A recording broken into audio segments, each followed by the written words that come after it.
Rabbi shrah li sadri wa yassir li amri wahlul 'uqdatam min lisani yafqahu qawli wa saddid lisani wahdi qalbi bi jahin nabiyyi wa alihi wa sahbihi. Allahumma a'inna bil ilm wa zayyina bil hilm wa akrimna bit taqwa jammilna bil afiyah. Allahumma 'allimna ma yanfa'una wanfa'na bima 'allamtana wa zidna ilman wa amalan wa fiqhan bi rahmatika wa judika ya arhamar rahimin.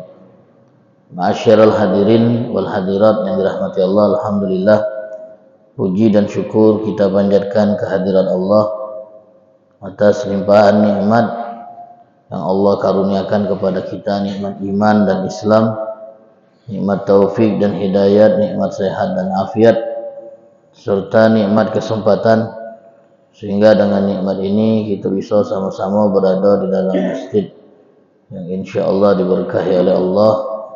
Mudah-mudahan semua amal yang kita kerjakan pada subuh hari ini diterima oleh Allah Ta'ala. Amin ya rabbal alamin. Salawat dan salam tak lupa kita hadiahkan kepada junjungan kita Nabi besar Muhammad Sallallahu Alaihi Wasallam beserta keluarga, sahabat dan pengikut setia beliau sampai akhir zaman.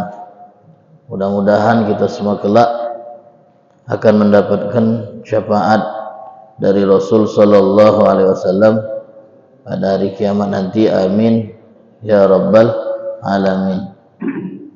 Hadirin wal hadirat yang dirahmati oleh Allah Subhanahu wa taala, kembali kita meneruskan kajian kita dengan tema Sirah An-Nabawiyah, masih membahas tentang Ghazwatul Uhud, perang Uhud. Pada pertemuan sebelumnya kita telah menceritakan beberapa aksi heroik dari sahabat-sahabat Nabi Sallallahu Alaihi Wasallam dan keberanian mereka dalam berjihad di jalan Allah Subhanahu wa taala. Kita akan menambahkan beberapa kisah kehebatan para sahabat Nabi Sallallahu Alaihi Wasallam dan keberanian mereka dalam berjihad dan cita-cita mereka dalam meraih syahid di jalan Allah Subhanahu wa taala. Hadirin wal hadirat yang dirahmati oleh Allah Subhanahu wa taala, ada dua orang sahabat Nabi Sallallahu Alaihi Wasallam. Yang pertama namanya Wahab Al-Muzani dan keponakannya yang bernama Haris, sama-sama dari suku Al-Muzani. Beliau berdua ini pada saat perang Uhud terjadi ada di luar Madinah, lagi ngangon kambing-kambing milik mereka di luar Madinah. Setelah selesai dari kerjaannya ngurus ke kambing, mereka pun balik ke kota Madinah. Pas mereka balik kota Madinah, mereka dapati kok sepi. Jadi orang sepi kan, landangnya metu galuh ke medan Uhud. Mereka mana tahu kalau seandainya terjadi perang Uhud pada saat itu. Melihat kondisi Madinah yang sepi, mereka bertanya, kemana orang-orang? Dijawablah oleh mereka yang masih stay di Madinah, tidak keluar karena dapat izin dan dari Nabi Sallallahu Alaihi Wasallam. Fa kharaja Rasulullah yuqatilul musyrikin min Quraisy. Oh, kau kurangin tidak dapat info. Nabi sekarang lagi keluar, sedang berperang melawan orang-orang musyrik dari suku Quraisy. Akhirnya mereka pun memutuskan untuk nyusul. Kambingnya ditinggalnya, mereka nyusul ke Uhud, dan pada saat mereka sampai kebetulan posisi lagi nguntungkan kaum muslimin. Jadi pasukan Quraisy lagi lari dan dikejar oleh kaum muslimin. Dan pasukan pemanah yang diposisikan Nabi di Jabal Rumah itu mulai turun. Nah, mereka ada di momen itu pas nyampe. Ngira lah menang. Melok euforia. Kita tahu dikejutkan dengan serangan pasukan Khalid di belakang. Jadi berubah tadi.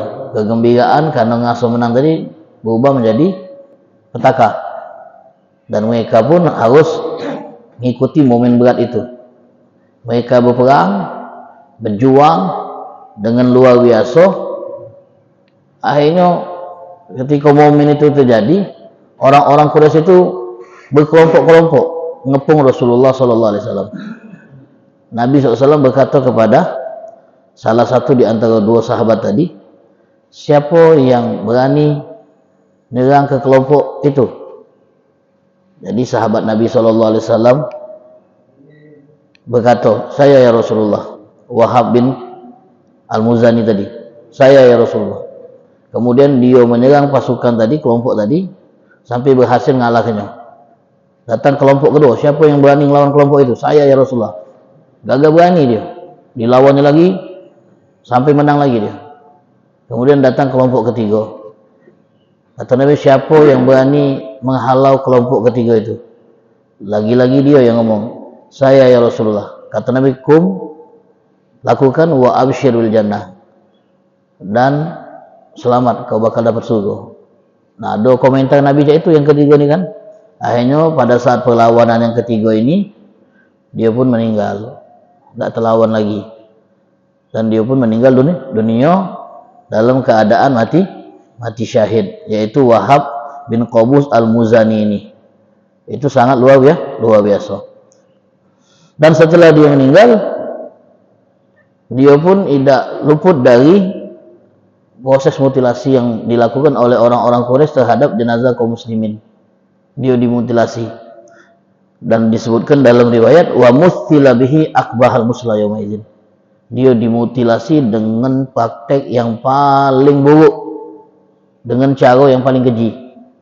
Kalau kita dengar Sayyidina Hamzah dimutilasi dengan cara yang sangat dahsyat, ternyata beliau ini lebih dahsyat, dimutilasinya oleh orang-orang Quraisy. Kemudian keponakannya tadi yang ikut bersama beliau melok berjuang juga, berperang dengan gigi sampai akhirnya meninggal juga. Jadi dua-duanya meninggal. Padahal kan keduanya ini bisa tetap di Madinah, karena pas nyampe Madinah, ya pasukanlah berangkat, peranglah terjadi. Macam mereka ngomong, sudah kita telat, agak kalau momen perang berikutnya baru melok kita dah absen. Tapi karena keberanian, semangat juang, tak galak membiarkan Nabi itu berperang sendirian bersama sahabat-sahabat yang lain, dia tak galak ketinggalan, dia melok perang, dan akhirnya ternyata itu akhir dari kehidupannya. Kedua-duanya mendapatkan syahid, hal yang dicita-citakan oleh kaum muslimin secara umum yang ikut berjuang bersama Rasulullah Sallallahu Alaihi Wasallam. Itu dua sahabat yang luar biasa, Wahab bin Qabus Al-Muzani dan keponakannya yang bernama Haris Al-Muzani radhiyallahu anhum ajma'in. Ma'asyiral hadirin yang dirahmati oleh Allah Subhanahu wa taala, dan ada lagi dari kalangan sahabat itu ashabul a'zar, orang-orang yang sebenarnya sudah dapat izin untuk tidak perang karena faktor fisik dan usia.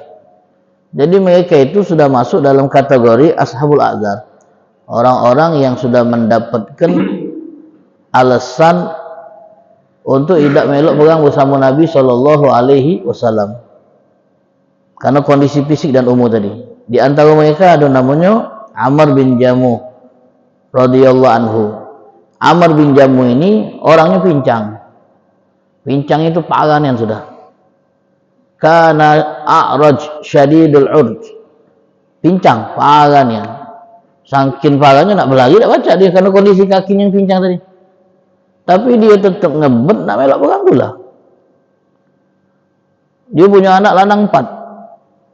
Kata anak lanangnya, biar kami yang gantikan posisi ayah tuh yang melok perang. Ayah duduk-duduk di rumah dan juga ayah sudah dapat izin dari Allah langsung. Orang-orang yang punya uzur, yang punya kelainan fisik, cacat, tak usah melok perang. Jadi perang tak wajib buat ayah. Jadi anak-anaknya berusaha membujuk agar bapaknya ini tak melok perang karena kondisinya tadi. 4 anaknya lanang itu berani kalau cak macan kalau berani kalau. Jadi biarlah kami menggantikan posisi ayah. Kemudian masyarakat hadirin, kata bapaknya, Dah, aku nak tetap perang. Tetap nak perang ini. Aku lah melewatkan perang Badar. Ini Uhud nak lewat pula. Tak ada je. Perang Uhud aku harus hadir. Aku harus ikut. Dia datang kepada Rasulullah sallallahu alaihi wasallam, minta izin langsung supaya dibolehkan melok perang. Wong yang sudah diberikan alasan untuk tidak melok perang, malah nyari alasan biar macam melok perang. Sudah diberikan kemudahan untuk tidak melok perang karena kondisinya, tapi tetap nak melok perang itulah. Jadi dia datang kepada Nabi Muhammad SAW, melaporkan anak-anaknya yang melarang dia perang. Ya Rasulullah, inna bani yuriduna ayyahbisuni an hadzal wajh. Ya Rasulullah, sesungguhnya anak-anak aku ini menghalangiku, menahanku untuk keluar bersamamu di Uhud. Fa wallahi, katanya, demi Allah ya Rasulullah, sungguh aku sangat berharap bisa menginjakkan dengan kakiku yang cacat ini tanah di surga. Pengenlah kaki yang cacat baca nijak tanah di surga, kata Amr bin Jamuh tadi. Nabi pun menjawab, kata Nabi, adapun kau yang kondisi seperti ini, Allah sudah memberikan kepadamu alasan untuk tidak melok jihad. Allah menunjuk kau dalih untuk tidak melok jihad. Jihad tak wajib buat kau. Nabi nyampaikan yang sesungguhnya dulu. Untuk orang yang kondisinya kau, Allah sudah tunjuk alasan jihad tak wajib buat kau. Wa qala li banihi. Lalu Nabi ngomong pula sama anak-anaknya, kalian itu tidak punya wewenang untuk ngelarang bapak kalian buat melok jihad. Tidak punya wewenang untuk ngelarang bapak kalian buat melok jihad. Pertama ngomong sama bapaknya dulu kan, kau tu tak wajib jihad karena kondisi yang seperti ini. Ngomong sama anaknya, kalian tak punya wewenang nak ngelarang bapak kalian untuk ikut jihad. Boleh jadi Allah Ta'ala menganugerahkan kepada bapak kalian kesyahidan, ya? Dan itu kan yang dicita-citakan oleh dia. Fa kharaja wa huwa yaqulu mustaqbil kiblat. Lalu bapaknya tadi keluar dari pertemuan itu menghadap kiblat berdoa. Dalam doanya dia ngomong apa? Allahumma la taruddani ila ahli khaiban. Ya Allah, jangan kau balikkan aku kepada keluargaku dengan tangan kosong. Minta mati syahid. Jadi dia minta mati syahid. Fakutila syahidan. Akhirnya Amr bin Jamuh meninggal syahid. Dalam riwayat lain, Amr bin Jamuh ini mendatangi Nabi SAW. Lalu dia bertanya kepada Nabi, ya Rasulullah, apa pandangan engkau jika aku berperang di jalan Allah sampai akhirnya aku terbunuh? Apakah aku akan berjalan dengan kakiku pincang ini dalam keadaan sehat? Setelah mati kaki aku yang pincang ini apakah akan balik sempurna? Tidak pincang lagi nanti di surga. Lalu Nabi SAW berkata, "Naam, iya. Agak kalau lah meninggal, kaki yang pincang tu baik. Karena kaki yang cacat di surga, Pak. Sempurna kalau yang di surga. Faqataluhu yauma Uhud. Maka beliau pun terbunuh di medan Uhud bersama dengan keponakannya dan mantan budaknya. Lalu Nabi SAW melewati 3 orang ini saat beliau mendata siapa yang meninggal di Uhud, dan Nabi berkata, kuburkan 3 orang ini dalam satu liang, karena mereka orang-orang terdekat Allah. Di sini, ma'asyiral hadirin wal hadirat, terdapat dalil bahwasanya orang yang sudah mendapatkan kemudahan dari Allah, alasan untuk tidak melok jihad karena sakit atau cacat, tetap boleh keluar kalau memang itu menjadi pilihan dia. Walaupun Allah Ta'ala sudah memberikan uzur untuk tidak melok jihad, tapi kalau mereka tetap nak keluar jihad juga, ya sudah. orang-orang yang seperti ini keadaannya tidak wajib jihad. Artinya kalau mereka tetap berada di tempatnya tidak berdosa. Kenapa? Karena sudah ditunjuk oleh Allah kemudahan untuk tidak melak jihad.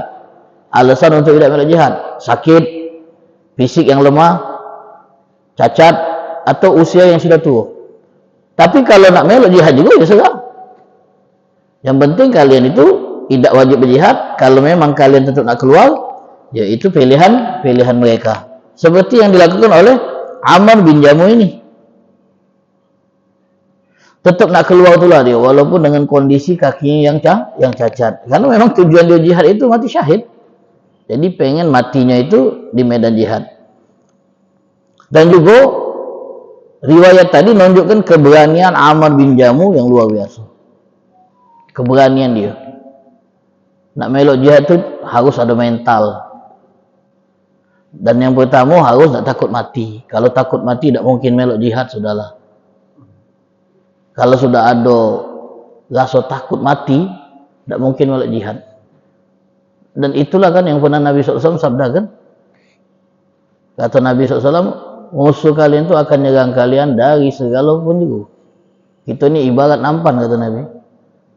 Kemudian musuh itu datang dari segala penjuru. Nikmati kita yang ada di nampan. Sahabat bertanya, kita ditindas dengan cara seperti itu apa karena jumlah kita yang dikit? Tidak, banyak jumlah kita. Muslim ni banyak. 1 miliar lebih jumlahnya seluruh dunia. Tapi ngapa bisa kita ditindas?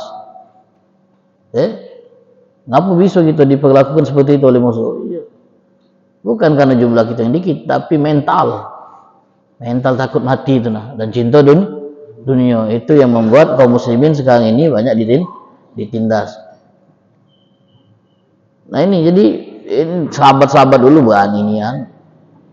Kalau berjihad itu memang tujuannya mati syahid. Dan kebanyakan mereka mendapatkan apa yang mereka cita-citakan.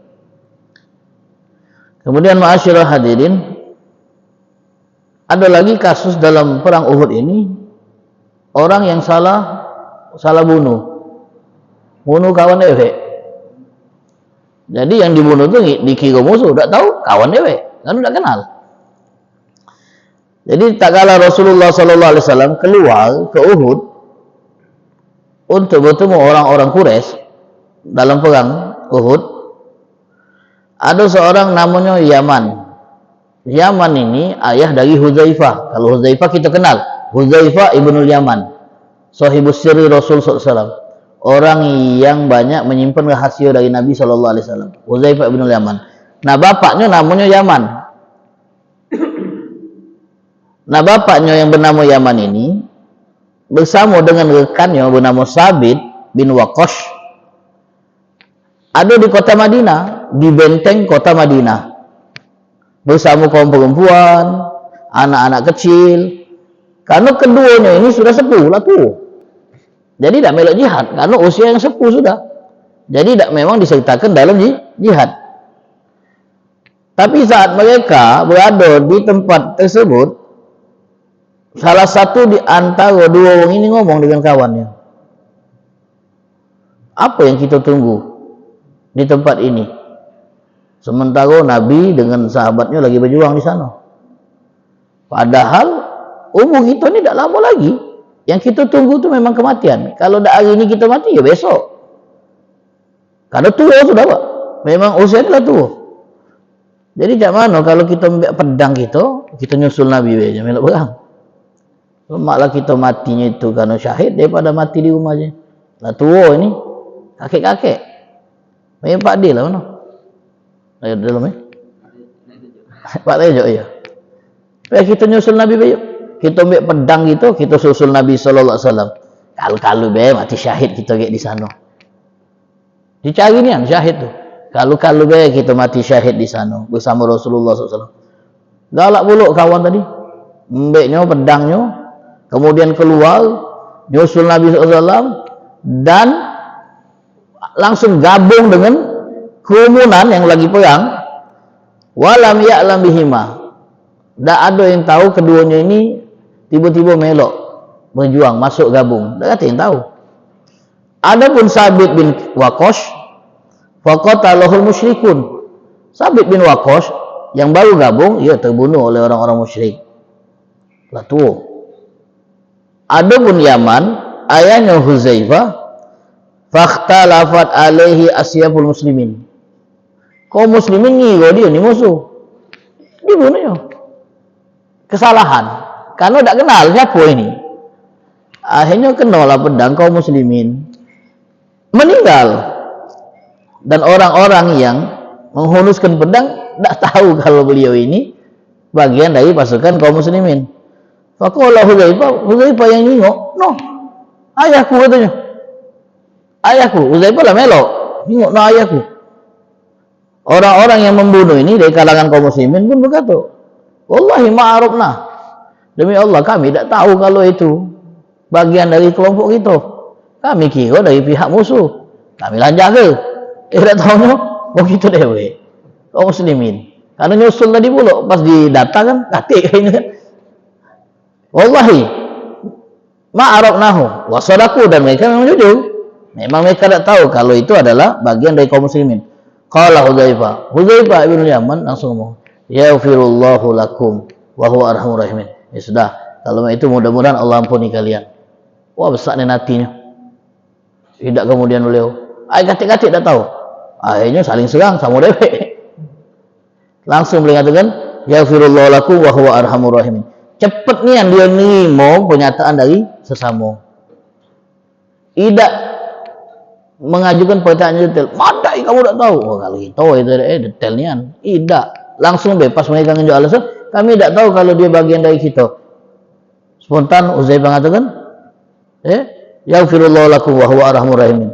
Mudah-mudahan Allah ampuni perbuatan kalian. Dia adalah zat yang maha penyayang. Kemudian ma'asyiral hadirin yang dirahmati oleh Allah Subhanahu wa taala,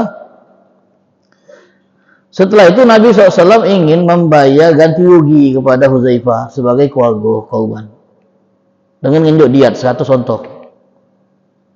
Huzaifah nolak. Kata Huzaifah, ya Rasulullah, 100 ontoh itu biarlah masuk kas negara buat kepentingan kaum muslimin. Tak galak nimo. Kompensasi itu dari Nabi SAW sebagai imam, sebagai pimpinan negara. Dia nolak. Biarlah tetap di kas negara untuk kepentingan uang banyak. Nah, hebatnya itu. Nah, ma'asyiral hadirin, di dalam riwayat ini sangat nampak sekali pengaruh iman di dalam hati orang-orang tua yang sudah renta di kalangan sahabat. Tidaklah mendorong mereka itu yang stay di Madinah, mantap di Madinah, untuk nyusul ke Uhud, kecuali efek iman yang kuat yang ada di dalam hati mereka dan keinginan mereka untuk berjuang. Mereka tinggalkan benteng pertahanan di Madinah, lalu keluar ke arena peperangan. Tujuannya cuma pengen syahid, dan pengen cepat ketemu Tuhan, pengen cepat. Sebab kita bakal mati juga. Kalau udah hari ini besok, mantap di sini, mati juga. Lemaklah kita cari nian mati nak perang. Akhirnya mereka mendapatkan apa yang mereka dambakan. Dan dalam riwayat ini juga kita bisa lihat reaksi dari Huzaifah yang luar biasa. Saat dia berkemungkinan dapat kompensasi harta yang banyak, 100 ontoh banyak nian itu. Dia malah mensedekahkannya untuk kaum muslimin dan mendoakan orang-orang yang membunuh ayahnya karena kesalahan dengan maghfirah dari Allah Subhanahu wa taala. Dan ini juga menjadi dalil bahwa kalau ada kaum muslimin yang salah bunuh dalam perang, tahu yang terbunuh kawan dewek, maka yang menanggung diat itu denda karena kasus pembunuhan tanpa sengaja adalah pemimpin negara, ditanggung oleh Baitul Mal, kas negara keluarkan untuk menunjuk kompensasi keluarga yang dibunuh tanpa sengaja. Nah, ini kompensasi dari negara karena bapak kau terbunuh tak sengaja, salah tembak, lagi ngongkang ke tembak, mati. Nah, ditanggung negara. Jadi yang salah nembak tadi, pasukan salah nembak, dia tidak kena konsekuensi hukum, ditanggung negara. Itu yang dilakukan oleh Nabi Sallallahu Alaihi wasallam. Misalnya terjadi di suatu negeri apa tak tahu namanya ya. Salah tembak tadi kan, kasus salah tembak. Dapatlah kompensasi dari negara. Biar masuk kas negara. Jangan mak masuk kas dewek, jangan masuk kas negara. Masuk kas negara lain dulu cerita. Nah itu luar biasanya para sahabat Nabi SAW. Masyaallah hadirin, banyak sekali kisah-kisah unik kisah-kisah yang hebat, luar biasa, yang banyak pelajaran dari perang Uhud ini. Ada ungkapan al-umur bi khawatimiha, segala sesuatu itu tergantung ending, hasil akhir, mak mana. Kalau hasil akhirnya bagus, bagus. Kalau hasil akhirnya jelek, jelek. Segala perkara dijenguk dari endingnya, mak mana akhirnya. Jadi dalam perang Uhud itu ada beberapa kisah yang sangat cocok sekali dengan ungkapan tadi. Perkara itu tergantung mak mana hasil akhirnya. Ada seorang, masyaallah hadirin, namanya Amr bin Thabit bin Waqash. Amr bin Thabit ini sudah beberapa kali ditawarkan untuk masuk Islam, tapi tidak galak masuk Islam. Diajak masuk Islam, nolak. Diajak masuk Islam, nolak. Berkali-kali ditawarkan masuk Islam, dia nolak. Abu Hurairah meriwayatkan kisah Amr bin Thabit ini. Dia lebih dikenal dengan panggilan Usairim. Nama aslinya Amr bin Thabit, panggilannya Usairim. Abu Hurairah bercerita tentang sosok Usairim ini. Beliau ini menolak untuk masuk Islam. Diajak oleh kaumnya masuk Islam, tak galak. Sementara kaumnya lah masuk Islam kalau. Suatu hari Nabi SAW bersama sahabat keluar ke Uhud. Kemudian Usairim ini, Amr bin Thabit bertanya, mana Sa'ad bin Mu'az? Sa'ad bin Mu'az pimpinan kaumnya. Sa'ad bin Mu'az pimpinan kaumnya. Ada yang menjawab, Sa'ad ada di Uhud. Mana kaumnya? Melok perang di Uhud. Akhirnya Usairim tadi, fabadalahul Islam fa aslam. Dia mulai ada ketertarikan untuk masuk Islam, dan dia betul-betul akhirnya masuk Islam. Dia kemudian betul-betul masuk Islam. Dia embek pedangnya, dia embek tombaknya, dia ambil pakaian perangnya, lalu dia naik kudanya, dan dia langsung bergegas nyusul kaum muslimin yang ada di Uhud. Dan dia pun gabung di tengah-tengah mereka. Falamma ra'al muslimun, tak kala orang-orang muslim melihat keberadaan Usairim ini, mereka berkata, ilaika anna ya Amr, pergi kau, tak salah belok. Karena kau kan bukan muslim, kau belum masuk Islam. Nah di situ dia nyatakan, akulah beriman, aku sudah beriman, aku sudah masuk Islam. Faqatala hatta askhanatul jaraha. Dia pun berperang dengan gigi sampai luka parah, sampai terluka parah. Tak kala orang-orang di kaumnya mendata dan mencari siapa yang menjadi korban dari mereka setelah perang Uhud selesai, dicari korban-korban yang luka, yang meninggal. Mereka pun menemukan ini Usairim tadi, sudah terluka parah, belum mati. Inna hadzal Usairim, sungguh ini Usairim. Apa yang membuat dia datang dan gabung ke kita, padahal dia belum masuk Islam? Kemudian kata Usairim, ditanya, Maja abika, wahai Usairim, apa yang membuat engkau datang ke medan jihad ini sampai terluka parah? Apa untuk memberi dukungan kepada kaummu, atau memang kau tertarik dengan Islam? Wong perang tu Pak kadang-kadang karena fanatis, membela ini sukunya. Kedua karena memang tujuan Islam. Ditanya Usairim, kau ni melok perang karena nak mendukung sukumu atau karena punya ketertarikan terhadap Islam? Dia jawab, bal gharbatun fi Islam. Memang karena aku tertarik dengan Islam, kata dia. Aku sudah beriman, aku sudah masuk Islam, aku pun langsung nyusul kalian, sampai aku sekarang seperti yang kalian lihat saat ini, terluka parah Pak. Kalau aku mati, kata Usairim tadi ini dia pesan sempat, maka semua harta aku berikan kepada Nabi Muhammad, terserah dia nak ngelolanya macam mana. Pesan dia itu. Lalu diceritakanlah tentang Usairim, mati akhirnya dia, meninggal Pak, setelah terluka parah. Diceritakan kepada Nabi Muhammad tentang Usairim ini oleh kaumnya. Lalu Nabi memberikan komentar, innahu min ahlil jannah. Usairim termasuk penghuni surga.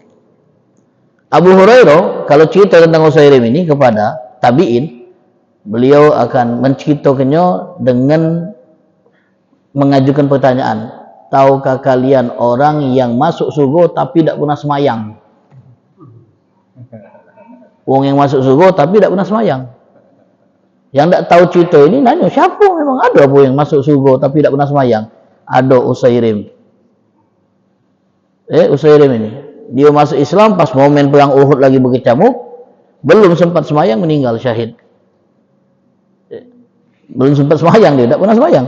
Mata pada khalal jannah wa ma shalla min salatin qad. Dia mati kemudian masuk surga padahal sikok solat pun tidak pernah dia kerjakan. Sikok solat pun, la zuhur dan yang lainnya. Nabi SAW bersabda tentang Usair, amila qalilan wa ujira katsiran. Amalnya dikit kan, pahalanya banyak dia. Amalnya kecil dikit. Sekali itulah melok jihad. Itu amal tercatat pertama kali. Tapi pahala besar dapat syahid di jalan Allah Subhanahu wa ta'ala. Kemudian ma'asyiral hadirin, ada lagi namanya mukhairik. Mukhairiknya apa? Sama dengan tadi Usairim ini. Mukhairik dia orang Yahudi. Dia orang Yahudi. Dia ngomong sama kaum Yahudi pada saat perang Uhud. Kalian semua tahu kan bahwasannya membela Muhammad SAW itu bagian dari ajaran kita Yahudi. Nah sekarang dia lagi berjuang. Mari kita bantu. Kaumnya nolak.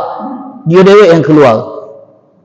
Melok membantu Nabi Muhammad sallallahu alaihi wasallam. Melok membantu Nabi Muhammad sallallahu alaihi wasallam. Dan akhirnya dia pun meninggal syahid. Apakah dia masuk Islam? Nah itu khilaf. Ada yang mengatakan dia masuk Islam dan akhirnya dia selamat. Ada yang mengatakan dia tidak masuk Islam. Kata Nabi SAW berkomentar tentang Mukhairik ini, Mukhairik khairu Yahudin. Yahudi terbaik adalah Mukhairik. Nah, hadis Nabi inilah yang menjadi perbedaan pendapat ulama tentang dia ini. Apakah status dia ini Muslim atau tidak? Pakar sejarah mengatakan dia Muslim karena Nabi ngomong Mukhairik khairu Yahudin. Sebaik-baik wong Yahudi adalah beliau ini. Wong Yahudi bukan yang beragama Yahudi. Jadi Nabi nyebut keturunannya. Sebaik-baik keturunan Yahudi ya Mukhairik. Karena dia masuk Islam, kemudian melok berjuang di jalan Allah, akhirnya mati syahid. Dia nutup usianya dengan mati syahid. Membela Nabi Muhammad sallallahu alaihi wasallam. Membela Nabi sallallahu alaihi wasallam. Jadi demikian ma'asyiral hadirin. Nah, kok lagi terakhir. Ada namanya Abul Ghaidak. 3 wong, Abul Ghaidak. Sama-sama ini al-umur bi khawatimiha. Abul Ghaidak ini atau disebut dengan Guzman, dia ini wong yang kuat, wong yang gagah, wong yang hebat. Kalau perang tuh hebat dia ini. Jadi disebutkan bahwasannya dia ini melok dalam perang Uhud. Melok dalam perang Uhud. Dia berperang dengan gagah berani. Dia ngelempar anak panah tuh saking cepat, wong itu tombak. Saking cepat itu. Dia melesatkan anak panah tuh cepatnya. Dia membunuh 7 wong musyrik. Sampai akhirnya terluka dan mati. Saat dia mati, kaum muslimin berkata tentang dia ini, hani'an laka syahada, beruntung kau mati syahid wahai Abul Ghaidak, kata mereka. Sungguh kau telah berjuang dengan luar biasa hari ini, ngomong sama Abul Ghaidak tadi, dan bergembiralah karena kau pasti masuk surga, karena kau syahid. Tapi Nabi komentarnya apa?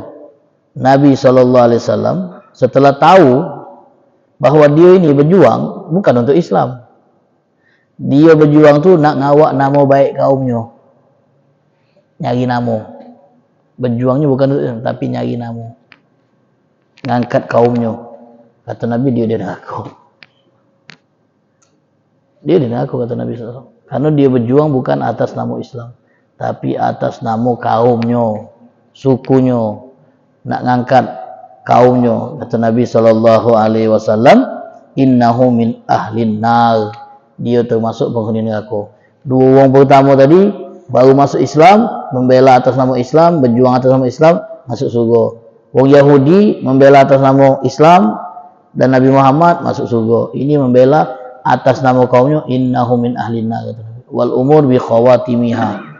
Segala perbuatan itu tergantung dengan endingnya, hasil akhirnya. Kalau akhirnya bagus, insya Allah yang sebelum-sebelumnya itu tertutupi dengan endingnya. Kalau endingnya jelek, kebaikan itu tertutup juga. Jadi mudah-mudahan Allah Ta'ala tutup akhir kita dengan kebaikan, insya Allah.